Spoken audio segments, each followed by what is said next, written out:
We are back with Damian Woetzel. He's the artistic director for the Vail Dance Festival that is in week 2 right now, and I've had a chance to see a lot of the performances already, namely last night. That was great to bring on such a variety of dancers. Yeah, it's a performance really built about introducing people to dance, and if you've already been coming, just seeing just a great variety of the best dance in the world. I mean, I think, you know, the flamenco last night, Soledad Barrio at the end there, that was just something, you just can't see that. It's just the most amazing kind of performance and commitment. I mean, she's the best flamenco dancer in the world, and there she was, you know, 20 bucks a seat. It's like amazing. What a thrill for me to be able to do that. Yes, and you know what? It's great that you've come on as artistic director because you have so many connections in the dance world and even the music world, you know, to have Philip Glass here. Philip Glass, that was a real groundbreaking thing. I mean, I've wanted to bring much more live music to the dance festival since I started last year, and that really was kind of a, you know, a big touchdown. Yeah.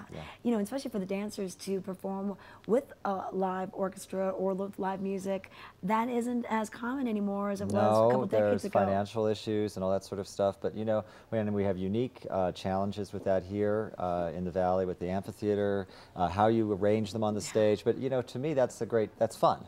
I look at it and say, well, how can this be made to unique, you know, so because we have a lot of people here who visit specifically for the dance festival, so there's a lot of people who see dance elsewhere, and you want to make it unique, you know, it shouldn't be like everywhere else, and it's definitely not. So. And you know what is great about this festival is you have, you know, the big sold-out performances, but then you also have the more intimate performances where you can learn more, and the up-close series continues tomorrow. I'm a big believer in sharing, you know, the knowledge as opposed to just making people sit through it. I mean, I love to sit and watch, but I also want to know what I'm seeing a little more sometimes, depending on what it is.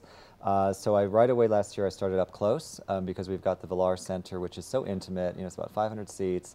Every seat in the house is great. You know, you can really talk back and forth a little bit.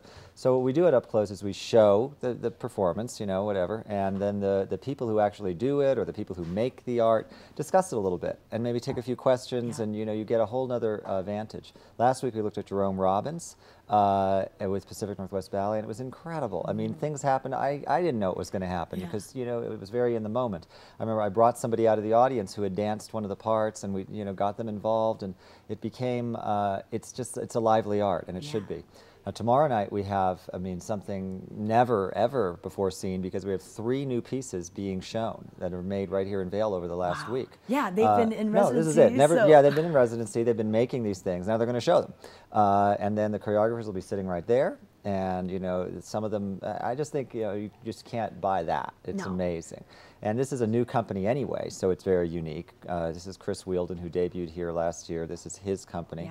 And these are dancers from around the world, everywhere from the Royal Ballet to other places in Europe, to New York City ballet dancers, to freelance dancers. I mean, it's just like a big conglomeration of stars, essentially. It's a really, you know, there is no core.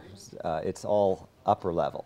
So it's kind of amazing. I'm right there at the Villar, right in front of you, you know, and I just love that. So I'm very excited. That's probably, to me, it's a unique opportunity to get to share and build. Leonard Bernstein is my model on this. He did these great concerts in the 50s and 60s called Young People's Concerts, and he'd play the symphony, and then he'd talk. And I heard a recording once, and I went, oh my God, now I understand this. And I went, ding, I'm going to do that someday. You gain more of an affinity towards it, you understand, and you can share that knowledge with others. You like it a little more, you can share a little more, you come back the next time and you're a little more curious, or maybe you think of a question and you figure, you know, and with this day and age with the internet, you actually can pursue it a little if you want to. And I mean, it's a great way for the connoisseur and for the amateur. It doesn't matter. Okay, so that's going to be tomorrow night, and then Thursday you're bringing ballroom to the streets, the International Bridge. At the International Bridge, I'm heading over there right after this. We're starting to do our setup and figure out how it's going to work exactly. We've got these champions in town for the show on Saturday, which has been sold out since before the festival even opened. And I thought to myself, well, what else can we do with the Ballroom Champions? They come here for a couple of days. I said, well, let's give a free show where they not only perform a little, but they teach a little. So everybody should come out to the International Bridge, bring comfortable shoes, you know, because it's on the bridge and everything. But they'll learn a little bit. They'll have some fun. You'll see the stars like you've never seen them before because they're right there.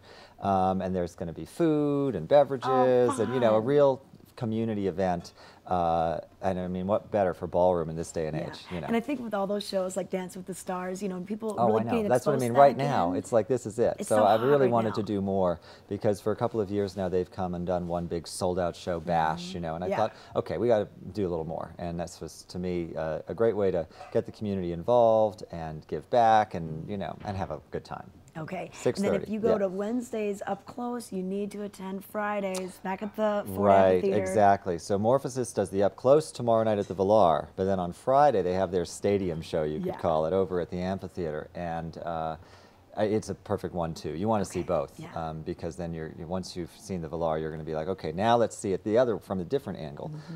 That's the thing, you know. It's just like a garden. If you look at it in a different light, you see more, and it's the same thing with art. You know, what do you get? You know, it depends where you're standing, how you look, and the Valar is like this. And the amphitheater's a little like this. Come sit on the lawn, you know. I just spent a night under the stars. We've had great weather. I know. It's been so fantastic. Yes, knock on wood. I mean, last night it just cleared right. It's like it was just for us. It was great. It definitely was. Well, we're so lucky once again, and it's great to have you back and bringing pleasure. everything that you bring to this festival and the energy. And if you want more information, you can get tickets and info at vaildance.org, and check out their daily photo uploads and the YouTube uploads as well. They've got a brand new website. It's just beautiful. You can go to that website for more information. But check out the shows. Tonight we've got a free one, Buckets and Tap Shoes, 6:30.